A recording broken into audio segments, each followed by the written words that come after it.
My daughter, Maya Christine Fuller, did not deserve this despicable, heinous, mean, cruel act that came to her. She went to a party on a Saturday night and never came home. 7 bullets, 2 broken ribs, a shattered leg. A body left in an open field like she never mattered to anyone. And the most chilling part of all? Every single step that led to her death was planned, carefully, deliberately in the hours before she ever walked out her front door. This is the story we are telling today on True Crime Web. Stay with us.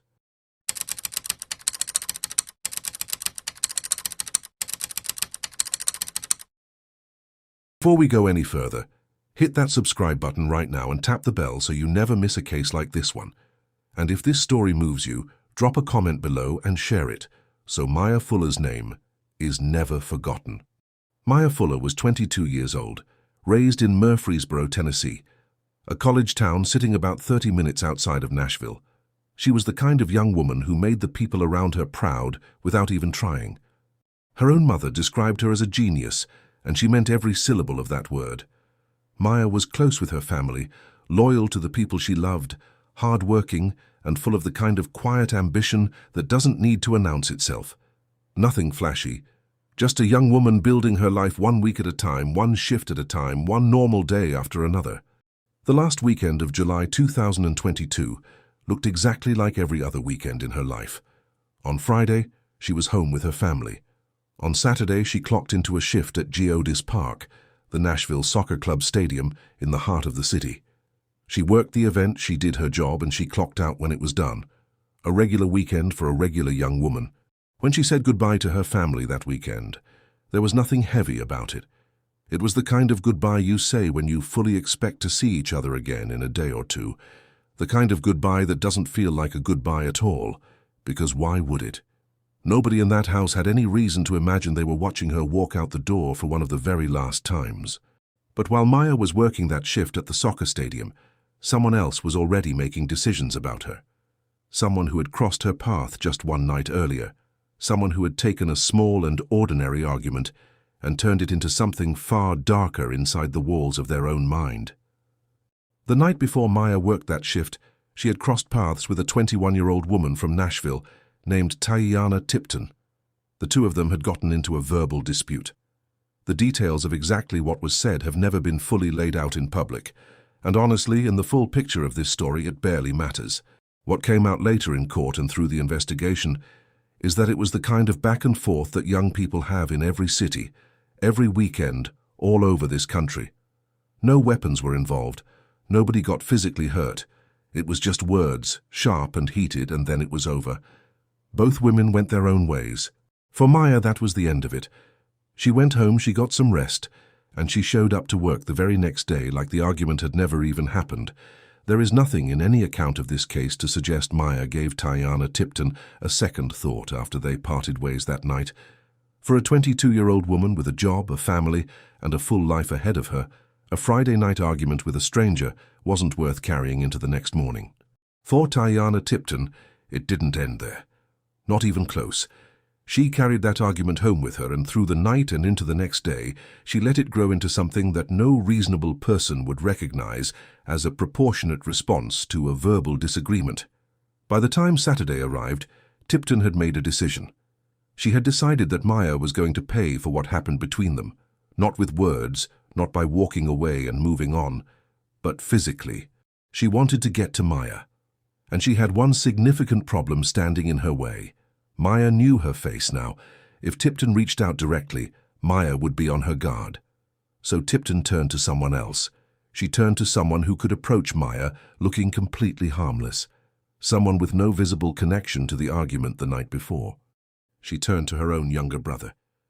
Tyshawn B.S. was 20 years old. According to prosecutors, he was fully aware of the fight between his sister and Maya. He knew what his sister wanted. He knew what she was planning. And knowing all of that, he sat down in front of a screen, searched until he found Maya Fuller's social media profile, studied the page of a young woman he had never once met in his life, A woman who had never done a single thing to him. And then he typed out a message and sent it. There was a party that night, he told her. A club called Island Vibes on Antioch Pike in South Nashville. He wanted her to come. Now think carefully about how that looked from Maya's side of the screen. A club is a public place. It's loud, it's crowded, there are cameras at the entrance and security inside. Nothing about that invitation on its surface signals danger, and the invite was coming from someone with no obvious connection to the argument from the night before. At 22, invitations like that come in constantly. Promoters, mutual acquaintances, people you half know hitting you up about something going on that night. Saying yes to an invite like that wasn't reckless. It was just normal. It was exactly what any young person might do on a free Saturday night after a long shift. That is the part of this case that settles into you the hardest. The plan that was being built around Maya Fuller never needed her to make a mistake. It needed her to do exactly what any reasonable young woman would do. And she did. She said yes. And here is what makes this even more difficult to sit with. This was never a heat-of-the-moment decision. There was time built into every single step. Tipton had an entire day to let that anger cool, and she chose not to. BS had to actively search for a stranger online, scroll through her page, compose a message, send it, and then maintain the conversation long enough for Maya to commit to showing up. At any point, at any one of those steps, either of them could have stopped. They could have walked away. Neither of them did.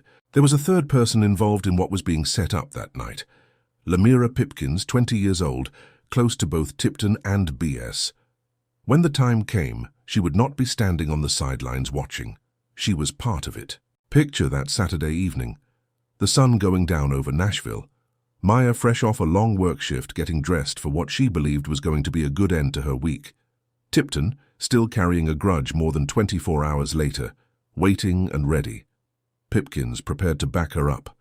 And BS, the friendly stranger who had spent his afternoon finding Maya's profile and sending that message, watching to see if she would show up. Maya got herself together, climbed into her dark grey 2020 Toyota Camry, and headed toward Antioch Pike, toward the music, toward the lights, toward what she had every reason to believe was just a regular Saturday night out. She had absolutely no idea that 3 people had spent the better part of that day getting ready for her arrival. Island Vibes was lit up and loud. Exactly the kind of place a young woman expects to feel safe in. Exactly the kind of environment where you let your guard down because you're surrounded by people and noise and energy. Maya arrived a little after 11 o'clock that night. She was looking for a party. At some point during the night, she ended up outside in the parking lot, away from the crowd and the lights inside. That is where Tiana Tipton was waiting. And she was not alone. Tipton came at her. Pipkins came at her too. 2 against 1 in a dark parking lot, away from any witnesses, away from any help. What investigators and prosecutors later established is that Maya Fuller did not go down without a fight. This young woman, jumped and outnumbered, planned against and set up from the beginning, fought both of them. A 22-year-old woman giving everything she had in a place she thought she was welcome, against an ambush that had been constructed across an entire day. But 2 against 1, with the element of total surprise and hours of preparation behind it, only ends one way. The beating that followed was not a scuffle or a brief exchange. It was a full and brutal assault. By the time it was over, Maya had 2 broken ribs and a broken leg. What the medical examiner would document in the weeks that followed tells you everything you need to know about how violent those minutes were. And then it got worse. Her car trunk was opened. Maya Fuller, beaten, bleeding, barely able to stand under the weight of the injuries that had just been inflicted on her, was forced inside that trunk. The lid came down. The dark closed in around her. Take a moment with that because it sits at the very center of everything this case is about. That morning, she had been home with the people who loved her. That afternoon, she had clocked out of a shift at a stadium in the middle of one of Tennessee's biggest cities. That night, she had said yes to 1 invitation from 1 stranger. And now she was folded into the trunk of a car while the people who had put her there climbed into the seats above her. And then they drove. They did not hurt her and run. They did not panic and scatter. They got into the car calmly and drove out of Nashville, across the county line and into Wilson County. Miles of road. However long that drive lasted, Maya was alive for every single second of it, locked in the darkness, feeling every turn and every mile, no way out, no way to call for help, no idea where she was being taken or what was waiting for her when the trunk opened again. They ended up on a quiet stretch of road off Trammell Lane near Lebanon, Tennessee, a piece of land that was under development, empty, with no neighbors close enough to hear anything that happened there. They had taken her from a building full of people in the middle of Nashville and brought her to a patch of open ground with no one around for miles.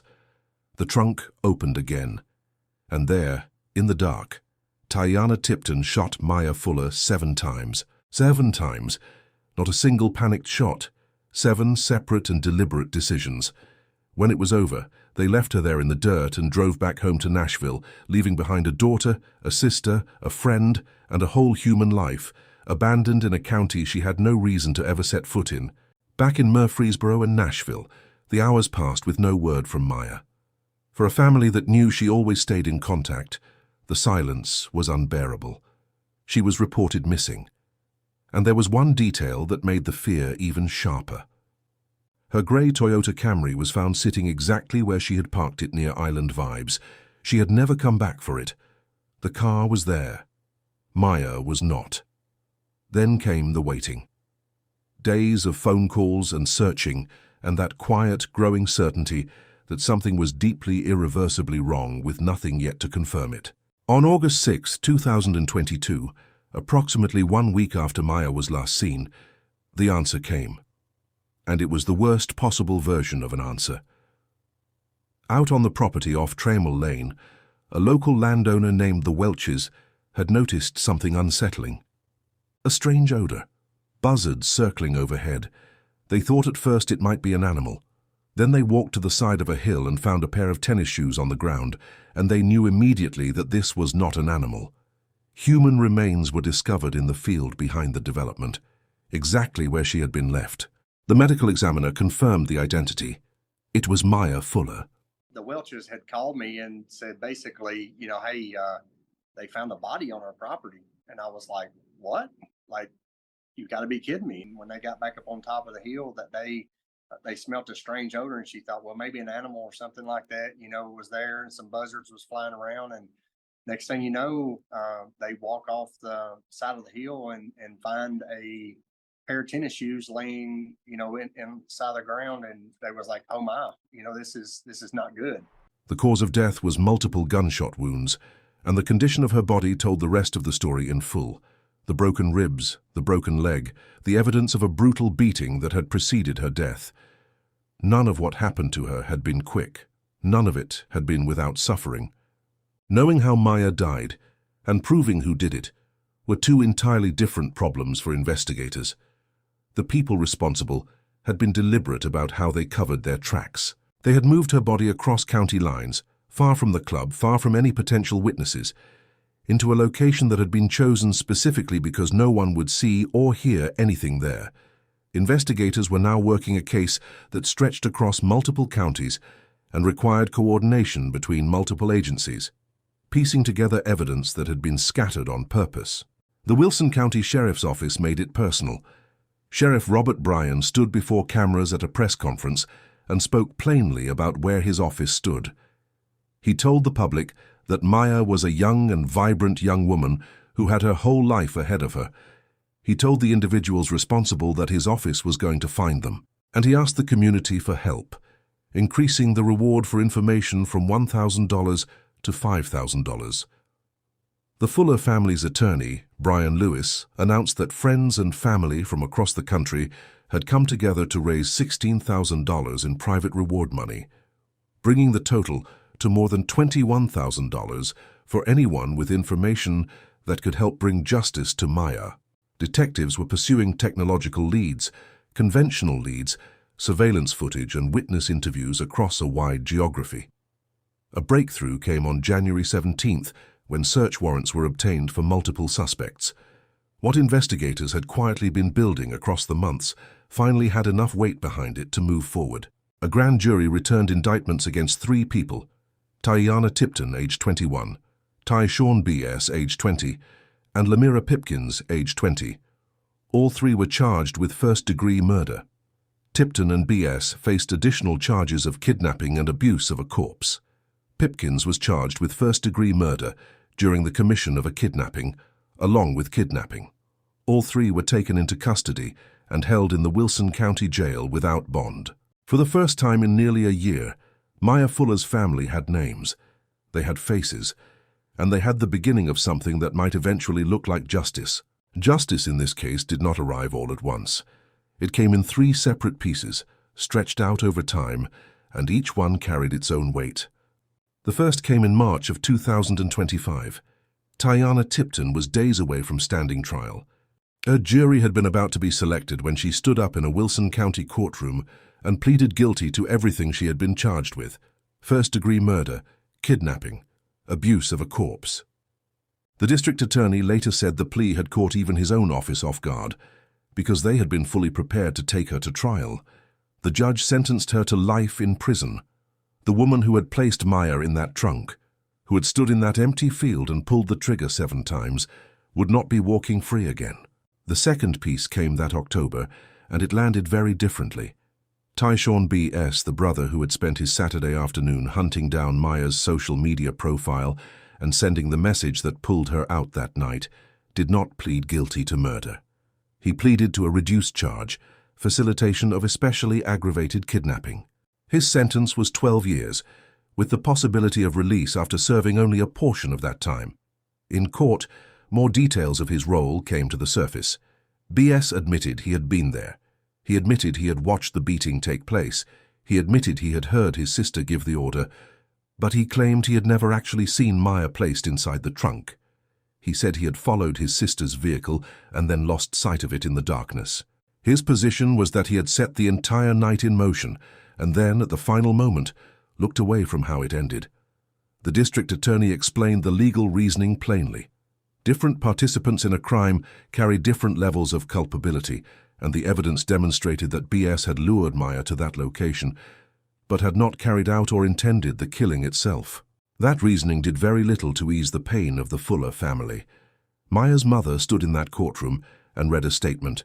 She told the court, and anyone listening, that she could not believe what had happened to her child. She described Maya as the light in her eyes and the light in her family's eyes. She said that Maya did not deserve what was done to her, that it was despicable, that it remained despicable. So I stand here again.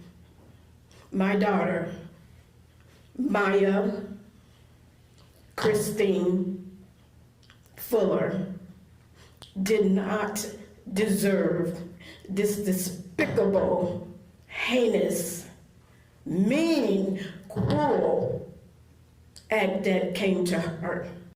And she made clear that 12 years, with a door left open to early release, did not come anywhere close to matching what had been taken from her daughter.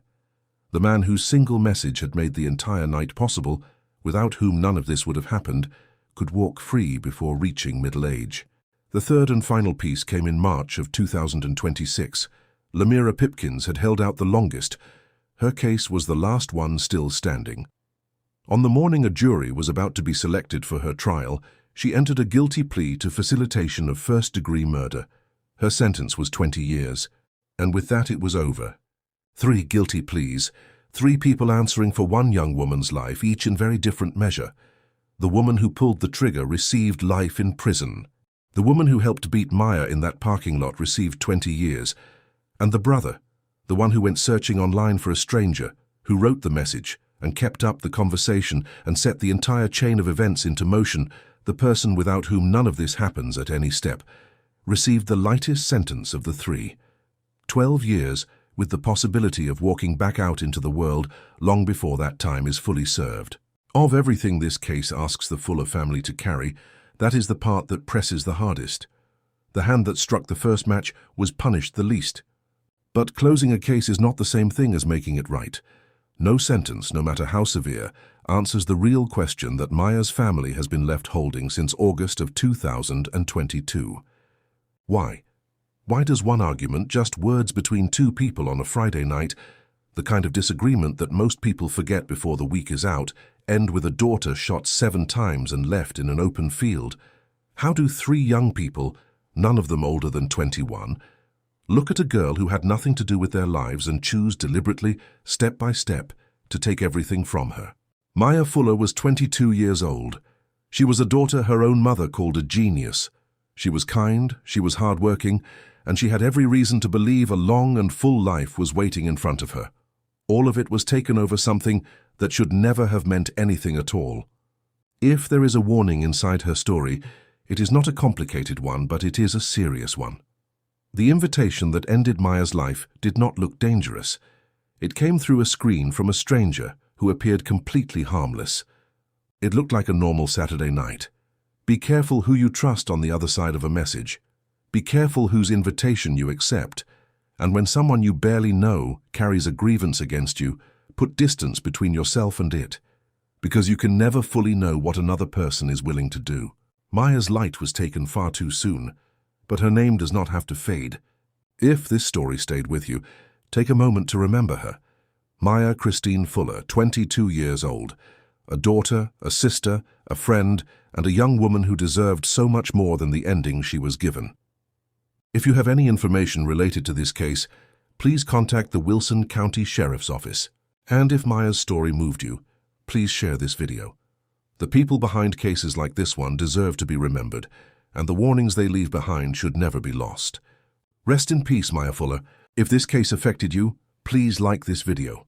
Leave a comment with your thoughts on the sentencing and make sure you subscribe to True Crime Web so you never miss another story like this one. We cover the cases that matter.